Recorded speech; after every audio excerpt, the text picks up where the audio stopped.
100 जूता खाए तमाशा घुस के देखे।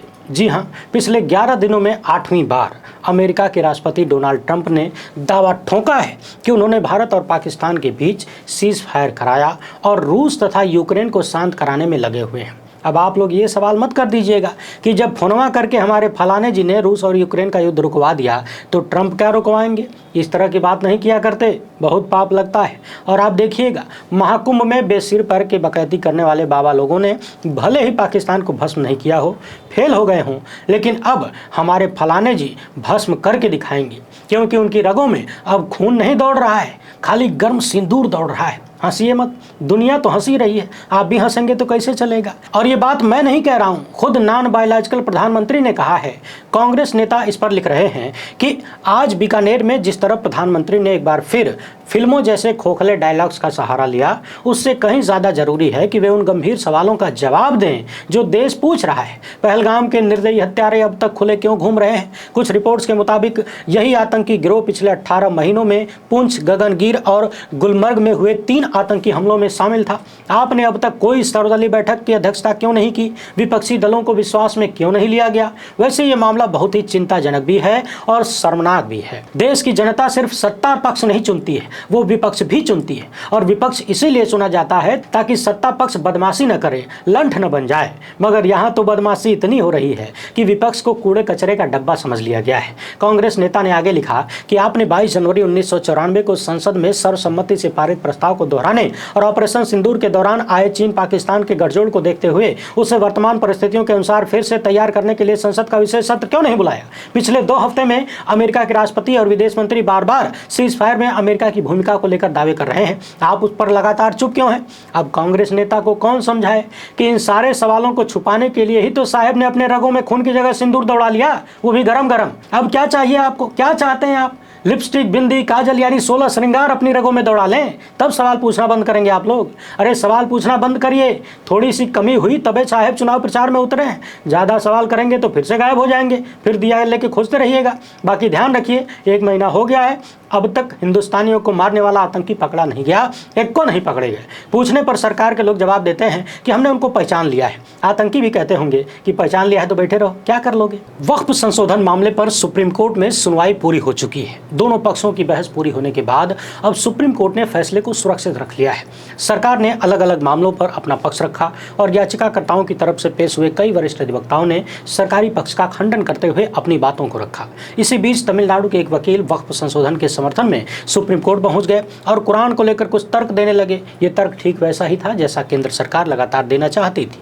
क्या था उस पर भी बात करेंगे और विस्तार से चर्चा करेंगे कि अदालत में किस मामले पर क्या चर्चा हुई, क्या बात हुई। हर एक बिंदु को ध्यान से सुनते जाइए। बेहद कम शब्दों में चीजों को समेटकर मूल भाव आपको बताने का प्रयास करूंगा। जितना हो सकेगा आसान भाषा रखने की कोशिश होगी और सिर्फ एक ही मामले पर चर्चा करेंगे, क्योंकि ये खुद ही लंबा हो सकता है। पिछले 2 दिन सुप्रीम कोर्ट में जिन मामलों पर बात हुई उसको देखेंगे और वीडियो के आखिर में आपको पता चल जाएगा कि आज बहस पूरी होते होते याचिकाकर्ताओं की तरफ से, यानी जो लोग इस संशोधन का विरोध कर रहे थे, उन्होंने सरकार के तर्कों का क्या जवाब दिया। आगे बढ़ने से पहले आप सभी से एक छोटी सी अपील है, पहली बार है तो चैनल को सब्सक्राइब करके घंटी बजा दीजिएगा टन से। हर एक वीडियो को लाइक और शेयर करना जरूरी होता है, 2 सेकंड का काम है, अभी निपटा लीजिए। इसके अलावा आपको मालूम है कि आपके इस चैनल लोकित इंडिया पर एक न्यूज एजेंसी ने 2 स्ट्राइक भेजा है। तीसरी स्ट्राइक आते ही चैनल पर खतरा आ सकता है, यानी चैनल गायब हो सकता है।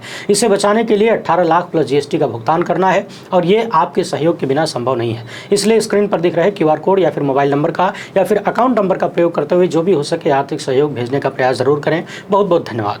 सबसे पहले हल्का सा जान लेते हैं कि 21 मई 2025 को, यानी कल की तारीख में, जब सरकार के वकील सरकारी पक्ष सुप्रीम कोर्ट में रख रहे थे तो उन्होंने किन बिंदुओं पर मुख्य बातें कही। सरकार की तरफ से पेश सॉलिसिटर जनरल तुषार मेहता ने दावा किया कि ये जो नया संशोधन है उसमें उन तमाम समस्याओं का समाधान किया गया है जिन्हें ब्रिटिश और उसके बाद की भारत सरकारें हल नहीं कर पाई।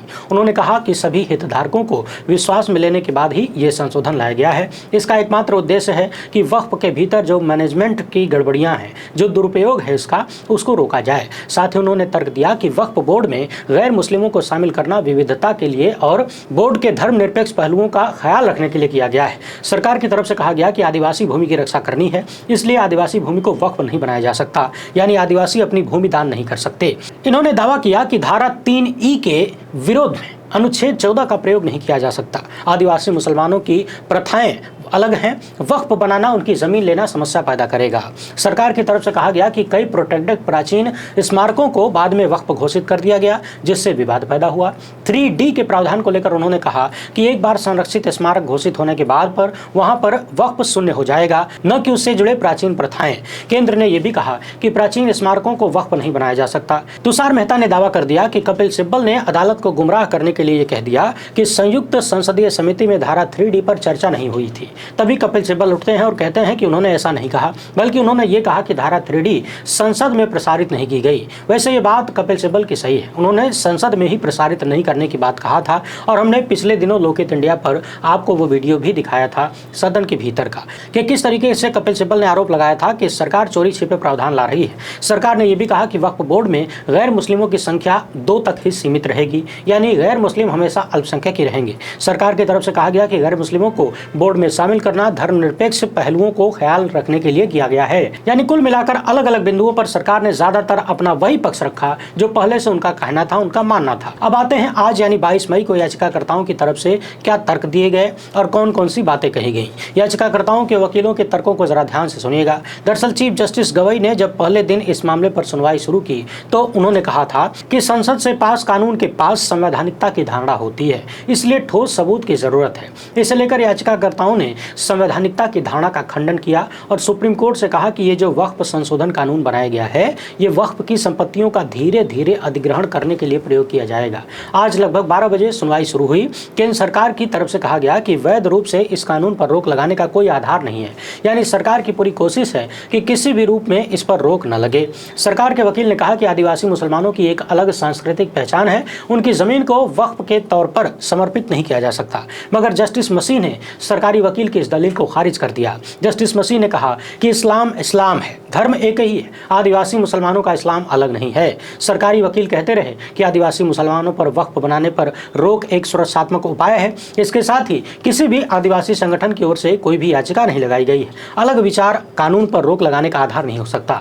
वक्फ बाय यूजर को लेकर सरकार की तरफ से कहा गया कि वक्फ करना मूल इस्लामी प्रथा नहीं है, यह प्रतिकूल कब्जे पर आधारित है। राजस्थान सरकार की ओर से पेश वरिष्ठ अधिवक्ता राकेश द्विवेदी ने यह बात कही। उन्होंने इस बिल का समर्थन किया है, यानी इस कानून का समर्थन किया है और इनका कहना है कि इस्लाम की मूल प्रथा में वक्फ जैसी चीज नहीं है। आपको बता दें कि तमिलनाडु के एक वकील जिनका नाम मोहम्मद इस्माइल है, उन्होंने भी यह तर्क रखा है और इसे लेकर सुप्रीम कोर्ट पहुंचे हैं। दोपहर 2 बजे के बाद जब पुनः सुनवाई शुरू हुई तो वरिष्ठ अधिवक्ता कपिल सिब्बल ने जवाब देना शुरू किया। अधिनियम की धारा 3C पर बात की और कहा कि जैसे ही किसी मामले में जांच शुरू होगी मैं अपना वक्फ का दर्जा खो दूंगा। अगर जांच में पता चलता है कि जमीन सरकारी है तो मुझे कोर्ट जाकर मुकदमा लड़ना पड़ता है और ये प्रावधान मुझे अदालत में मुकदमेबाजी में ढकेल लेता है। यानी जब भी कोई मेरी वक्फ संपत्ति पर विवाद करता है तो मैं क्यों मजबूर रहूं कष्ट उठाने के लिए। आसान भाषा में समझें तो कोई भी मुंह उठाकर किसी संपत्ति पर विवाद पैदा कर दे और फिर वक्फ के लोग अदालत अदालत घूमते रहें जब तक जांच पूरी नहीं हो जाती, और जब तक जांच पूरी नहीं होगी तब तक उस संपत्ति पर कोई अधिकार नहीं होगा। आगे कपिल सिब्बल ने कहा कि सरकारी वकील की सारी दलीलें सरकारी जवाबी हलफनामे पर आधारित हैं। जवाबी हलफनामा कानून को निर्धारित नहीं करता है। सिब्बल ने कहा कि कब्रिस्तान 100 साल के लिए वक्फ होता है, दफनाना इस्लाम की एक अनिवार्य प्रथा है। अचानक सरकार आई और कहती है कि कब्रिस्तान सरकारी जमीन पर है तो ये कैसे चलेगा। कपिल सिब्बल ने कहा कि साल 2025 तक अगर रजिस्ट्रेशन नहीं हुआ तो राज्य सरकारों ने अपना काम नहीं किया, इसके कारण ये रजिस्ट्रेशन नहीं हो पाया। तब CJI ने पूछा कि 1923 से अनिवार्य होने के बावजूद वक्फ का पंजीकरण क्यों नहीं किया गया। इस पर सिब्बल जवाब देते हैं कि अब समुदाय को राज्य की यानी स्टेट सरकारों की विफलता के लिए दंडित किया जाएगा। यानी राज्य की सरकारों ने अपना काम नहीं किया तो क्या उसकी सजा किसी समुदाय को यानी मुसलमानों को दी जाएगी, एक पूरे समुदाय को दी जाएगी। यानी ये काम तो राज्य सरकारों का था कि वो रजिस्ट्रेशन करवाएं। आगे कपिल सिब्बल सवाल करते हैं कि क्या रजिस्ट्रेशन नहीं होने के कारण वक्फ का दर्जा छीना जा सकता है। मान लिया कि कोई जमीन 100 से ज्यादा सालों से कब्रिस्तान के लिए उपयोग की जा रही है, क्या कोई सरकार उसे व्यावसायिक इस्तेमाल में बदल सकती है। क्या धार्मिक उद्देश्यों के लिए इस्तेमाल किए जाने वाले वक्फ को सिर्फ इसलिए हटाया जाएगा क्योंकि वो रजिस्टर्ड नहीं है। क्या सरकार सर्वेक्षण न करने की अपनी गलती के लिए एक विधायी आदेश के जरिए वक्फ संपत्तियों को सरकारी जमीन बता सकती है। धारा 3D की खिलाफ भी कपिल सिब्बल ने दलील दी और कहा कि जब ये विधेयक जेपीसी में आया था तब धारा 3D इसमें नहीं थी। उन्होंने कहा कि जेपीसी ने धारा 3D को खारिज कर दिया था। सिब्बल कहते हैं कि जेपीसी ने इसे खारिज इसलिए किया क्योंकि वोटिंग के दिन इसे विधेयक में शामिल किया गया। आगे कपिल सिब्बल कहते हैं कि जैसे ही किसी वक्फ को प्राचीन स्मारक घोषित किया जाएगा उस पर वक्फ स्वामित्व समाप्त हो जाएगा, तो क्या भारतीय पुरातत्व सर्वेक्षण मालिकाना हक का दावा कर सकता है? इस पर चीफ जस्टिस ने सवाल किया कि सरकारी वकील का कहना है कि वक्फ मैनेजमेंट इन स्मारकों का दुरुपयोग कर रहा है, दुकानों के लिए कमरे दे रहा है और अनधिकृत परिवर्तन कर रहा है। तो सिब्बल जवाब देते हैं कि इसके लिए ऐसे अन्य कानून मौजूद हैं जिनसे इन मुद्दों से निपटा जा सकता है। आप इन मुद्दों के कारण, इन छोटी छोटी चीज़ों के कारण वक्फ संपत्ति पर मेरा अधिकार नहीं छीन सकते। आसान भाषा में समझें तो अगर वक्फ बोर्ड कहीं कोई गलती कर रहा है या फिर कोई और कर रहा है, वक्फ बोर्ड उसको रोक नहीं पा रहा है, कहीं कोई मिसमैनेजमेंट है तो उसको सुधारा जा सकता है। अब वक्फ बोर्ड से संपत्ति नहीं छीन लेंगे और इन चीज़ों को सुधारने के लिए पहले से कानून है, व्यवस्था है। सरकार का तर्क था कि वो इस्लाम का अभिन्न अंग नहीं है, यानी वक्फ इस्लाम का अभिन्न अंग नहीं है, मगर कपिल सिब्बल ने कहा कि नहीं, वक्फ इस्लाम का अभिन्न अंग है। दान एक आवश्यक धार्मिक प्रथा है, ये इस्लाम का एक सिद्धांत है और ये दान जीवन के बाद के लिए है। इसके बाद दूसरे वरिष्ठ अधिवक्ता राजीव धवन बोलना शुरू करते हैं और कहते हैं कि दान इस्लाम के 5 स्तंभों में से एक है। सुप्रीम कोर्ट ने खुद ही कहा था कि वक्फ मुस्लिम समुदाय के दिल के करीब की संस्था है, ये मुसलमानों के पूरे धार्मिक और सामाजिक जीवन से जुड़ी हुई है। एडवोकेट धवन ने कहा कि श्री मेहता द्वारा अनिवार्यता के बारे में उठाया गया तर्क हमें संविधान के अनुच्छेद 25 के तहत सुरक्षा से वंचित करने के लिए तैयार किया गया था। एडवोकेट धवन ने यह भी तर्क दिया कि सुप्रीम कोर्ट ने पहले भी इस तर्क को खारिज कर दिया था कि सरकार धार्मिक दान के धर्मनिरपेक्ष पहलुओं को नियंत्रित कर सकती है, क्योंकि अनुच्छेद 26D प्रत्येक धार्मिक संप्रदाय को कानून के अनुसार अपनी संपत्ति का प्रबंधन यानी मैनेजमेंट करने का अधिकार देता है। आगे वरिष्ठ अधिवक्ता सिंघवी ने सरकारी वकील के खिलाफ अपनी दलीलें दी और कहा कि वक्फ बाय यूजर कानून द्वारा बनाया गया था और कानून से ही इसे छीन लिया गया। सिंघवी ने कहा कि कानून भगवान की तरह काम नहीं कर सकता, कानून केवल वक्फ बाय यूजर जैसी आवश्यक इस्लामी अवधारणा को मान्यता देता है, कानून किसी अवधारणा को बनाता नहीं बल्कि केवल मान्यता प्रदान करता है। इसके बाद वरिष्ठ अधिवक्ता हुजैफा अहमदी बोलते हैं और कहते हैं कि धारा 3E मुस्लिम आदिवासियों से उनकी संपत्ति को वक्फ के रूप में समर्पित करने का अधिकार छीन लेती है। उन्होंने सरकारी तर्क का खंडन किया कि जनजातीय भूमि को अलग थलग होने से बचाने के लिए ये किया गया है। अहमदी ने तर्क दिया कि वक्फ बनाने के अधिकार को घटाने के लिए आदिवासी मुस्लिमों को निशाना बनाता है ये कानून। सरकार कहती है कि आदिवासी मुस्लिम ट्रस्ट बना सकते हैं, तो अगर वे ट्रस्ट बना सकते हैं तो उन्हें अपने संपत्ति से वंचित होने से कैसे बचाया जा सकता है। यानी इनका दावा था कि एक तरफ सरकार कहती है कि आदिवासी मुस्लिम वक्फ नहीं करेंगे क्योंकि उनकी जमीनों को संरक्षण देना है, दूसरी तरफ कहते हैं कि वो ट्रस्ट बना सकते हैं अगर दान करना चाहते हैं तो। यानी सरकार की अपनी ही बातें एक दूसरे का खंडन कर रही हैं। आज की इन सारी डिबेट के बाद सुप्रीम कोर्ट ने मामला सुरक्षित रख लिया है और अंतरिम रोक लगाने के मामले में आदेश को भी सुरक्षित रख लिया है। अब देखना यह है कि इस मामले में फैसला कब आता है और फैसले में क्या आता है। और उससे भी ज्यादा महत्वपूर्ण बात यह है कि यदि सुप्रीम कोर्ट याचिकाकर्ताओं की बात मानता है, अंतरिम रोक लगाता है, यानी भाजपा के एजेंडे को झटका लगता है, तो फिर भाजपा यानी मोदी सत्ता हिंदू मुस्लिम प्रोपेगेंडा को आगे बढ़ाने के लिए अगला कदम कौन सा चलेगी। क्योंकि इतना तो तय है कि कभी एनआरसी, कभी गोमांस, कभी लव जिहाद, कभी फलनवा, कभी ढिमकनवा जिहाद, कभी यूसीसी, कभी वक्फ, कभी पहलगाम में धर्म पूछ कर मारा। किसी न किसी बहाने नफरत के एजेंडे को जिंदा तो रखना ही है, वरना कुर्सी चली जाएगी। सत्ताधारियों की प्राथमिकता यही है।